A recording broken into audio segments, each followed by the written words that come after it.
મિત્રો અત્યારે આપણે આવી ગયા છીએ સુરેન્દ્રનગર જિલ્લાના મૂડી તાલુકાના ગોદાવરી ગામે. ત્યાં આપણા ખેડૂત મિત્ર છે જયદીપભાઈ, જે આપણું થ્રેસર ચલાવે છે મગફળીની સિઝનથી. તો એમને જ પૂછીએ કે કેવો રહ્યો અભિપ્રાય તેમનો, મશીન ચલાવે છે. ચાલો જયદીપ, કેમ છો જયદીપભાઈ? મજામાં હોય એકદમ. તમે આ ક્યારે થ્રેસર લીધેલું? આમ 5 મહિના થયા, 5-6 તમે મગફળીમાં પણ ચલાવેલું હતું ને? કેવું રિઝલ્ટ લાગ્યું તમને મગફળીમાં? એકદમ રેડી.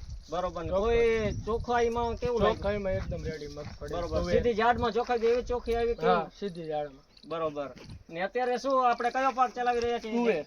તુવેરમાં.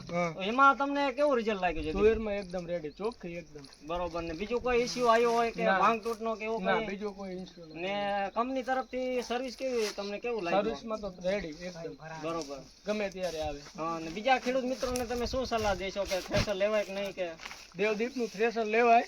મેં 4-5 મહિનાથી લીધું છે. મગફળીમાં અત્યારે તુવેરમાં હાલે છે, એકદમ રેડી. બરોબર. સર્વિસ પૂરતી. ને બીજું તમને આમાં કોઈ લાગ્યું હોય કે આ સુધારો કરવા જેવો હોય એવું કઈ લાગ્યું તમને આમાં? સુધારો અત્યારે તો કઈ નથી. હવે એમને આગળ જોતા જઈએ. બરોબર. ને આપણે તમને આ કાંટાની સિસ્ટમ આપણે કેવી લાગી તમને બીજી કંપની કરતા? આપણે આ બીજી કંપનીમાં અહીંયા પાણી આવે, આ લાંબો ગાળો થઈ જાય એટલે વધારે ઓલું થાય, દાણા અહીંથી વહી જાય. હા. ને બીજી કંપની કરતા જો આમાં પ્રશ્ન ઓછા આવતા હશે તમને દાણા ઉડાડો ને એવું કઈ અલગ લાગ્યું? દાણા તો ના ઉડાડતા, અલગ છે.